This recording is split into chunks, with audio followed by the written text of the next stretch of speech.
There's a lot at stake during this rare holiday season in Congress, including increased stimulus payments.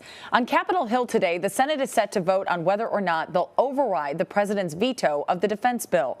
CBS News political contributor and host of the Article 1 podcast, Molly Hooper, is here with us now to talk about what we can expect. Molly, thanks so much for being with us. Absolutely. So I want to ask you, Senate Majority Leader Mitch McConnell blocked the Democrats' attempt to vote on the $2,000 stimulus checks yesterday. President Trump tweeted in part, unless Republicans have a death wish, and it is also the right thing to do, they must approve the $2,000 payments ASAP. Can you explain what Mitch McConnell is trying to accomplish here? Well, there's a lot going on in as you said, a very rare session for the Senate, coming in post-Christmas and days before a new Congress is set to come into place.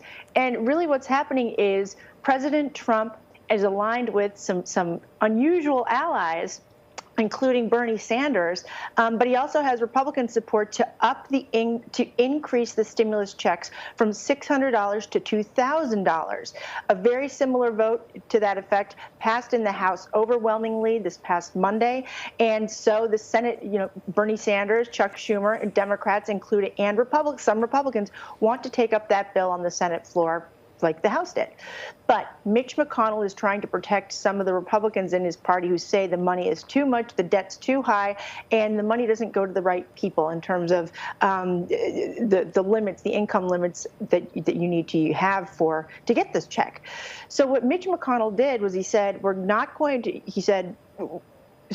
Bernie Sanders did was he said, well, we're not going to have a vote on this NDAA bill, the Defense Authorization veto override, until we have a vote on the stimulus checks. So Mitch McConnell had to go back to his office and come up with some sort of legislative maneuvering, and decided to include all of Donald Trump's objections to the initial COVID relief bill, the fact that it didn't include Section 230 repeal, which is for the tech liabilities, the $2,000 stimulus checks, and a federal election review board. Mitch McConnell said, fine, I'll introduce another bill that includes all three of those items so that the Senate can vote on that, knowing full well that gives his Republicans who support the $2,000 stimulus checks sort of an out, because they can vote for the package of three that will likely not become law. And Mitch McConnell also said we'll have a straight up or down vote on that House-passed bill for just $2,000 stimulus checks.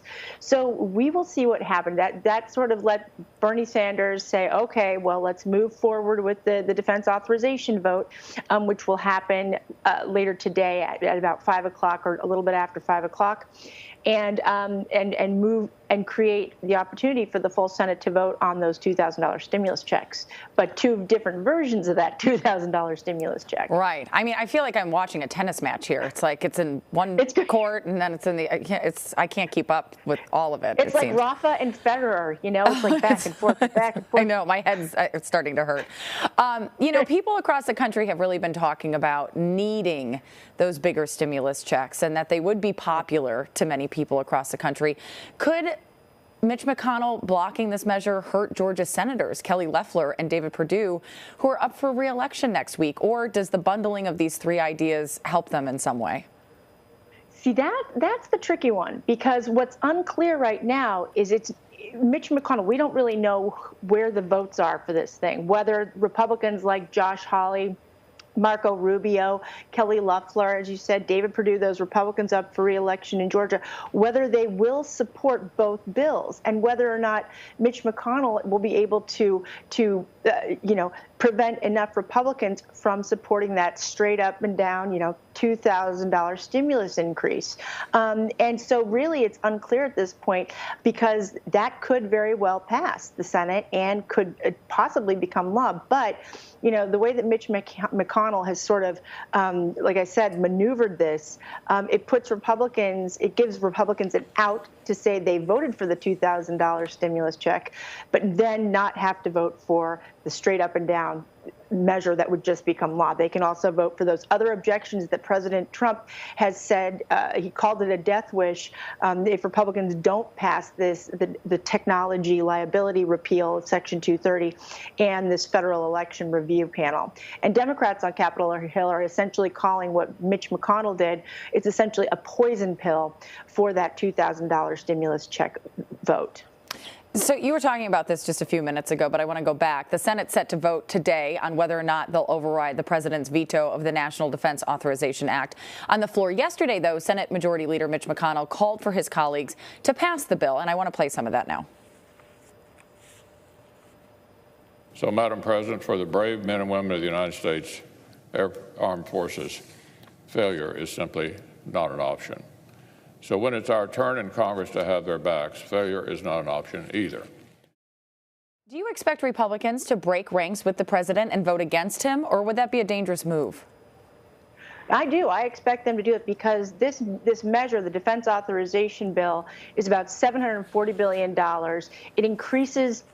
It authorizes $740 billion worth of spending for the defense, the DOD.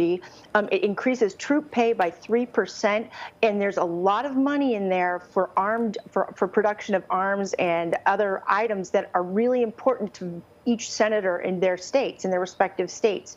So this is one area that I believe a lot of Republicans will split with the president, as we saw in the House vote that happened on Monday. And I think this will be the first time in 4 years that Congress will have successfully overridden a President Trump veto. And again, you have to remember that there's a lot of money in there for the respective districts, individual states, because this is the military. You have military in every state. And this is something that the military is clamoring for and has been supporting. There's also money in there for cybersecurity. And if you recall, we've just had a massive cyber breach. Right. So this is one area that I believe a lot of Republicans will break with the president. But they can also say, hey, we voted for that 230 repeal because we voted for Mitch McConnell's legislative magical tricks, that he comes up with his, the package of three. So they can have that kind of out. But I do believe that they will break with the president and vote to override the veto. Interesting. Members of Congress have been getting their COVID-19 vaccines recently, but now they've been told that some of their staffers are eligible to get the shot ahead of first responders and a lot of other people who are really at risk. Why is this happening, and how do lawmakers manage the optics of the situation? Many people saying to me, these are some people that have refused to wear masks at times. What's going on here? Well, remember, not all members have moved forward and actually received the vaccine. It's the choice of the lawmaker to do it. But if you think about it, who's out there making these decisions that are affecting the lives of everybody in this country? It's Congress, members of Congress, and the people who are making those decisions, essentially writing the bills and doing all the legislation and making the deals, are the staffers on the ground up on Capitol Hill who are coming into work every day, and they are exposed to this terrible disease. And so, making it available to two people in each Senate and House office is one way that Speaker Pelosi and Majority Leader McConnell are saying they can keep their people safe up on Capitol Hill, because these are individuals that have to be at work passing bills so that individuals across the country can get their stimulus checks, can get the money to get the vaccines distributed, to do all that kind of thing. And so I can see that there have been there's been grumbling that why should lawmakers get it, but at the same time, these are the people who are essentially paying for the distribution of vaccines. And if they can't get to work, then how does that money go out? It makes sense. I think the optics for people sometimes is just hard. Optics are tough. Right. It is. Well, and what's interesting about that, because I think there's a bit of an internal pull for these lawmakers, because on the one hand, they want to be this great, they want to be a great example for people like, hey, look, I'm getting the vaccine. Right. It's safe. right? But on the other hand, they're saying, uh-oh, should somebody else get it in my district? So there is an internal push and pull about whether they should do it. I think, too, if you look at all the categories of essential workers that we have coming up, I think there are a lot of people who have the same push and pull that can identify. It's just the general American public looking at the calendar going, well, if I'm not going to get it until, so far down the line, it's, again, the optics. But the election to decide the next House Speaker is coming up. I want to talk to you about this before I let you go. With the Democrats' majority smaller this time around, Nancy Pelosi is going to have a tougher time keeping her position. Does she have enough votes right now? And what happens if she doesn't? I feel like we talk about this every single time, and then she somehow manages to become House Speaker. So walk me through this one. Whew, this could be a little bit of a squeaker because she needs every single Democrat to be, to be in Congress, essentially voting for her, calling out her name for Speaker of the House, or else it could be a bit of a squeaker for her. As you said, there are fewer Democrats in the House. The majority is much smaller, and so each Democratic lawmaker will count. And the way that the Speaker vote works is that, each individual member has to call out a name. And so, some people, when they vote against Speaker Pelosi, they call out somebody else's name. Colin Powell, for instance, got a few votes. John Lewis had a few votes the last go round. But basically, Speaker Pelosi is very good at counting votes, and she knows the lawmakers that need to vote for somebody other than Speaker Pelosi to lead the House. But she knows the margins, and she knows who's going to be there and who's not going to be there. I think she will pull this one out because the alternative would be a Speaker, Kevin McCarthy, because you better believe that all those Republicans who are now on the floor, 200 and some of them, will be calling out Kevin McCarthy's name. And the individual that gets a majority of the votes becomes the next Speaker of the House. It doesn't matter what party you're in. It doesn't even matter if you're a member of the House. It could be anyone. Molly Hooper, thank you so much for joining us. We appreciate it. Thank you.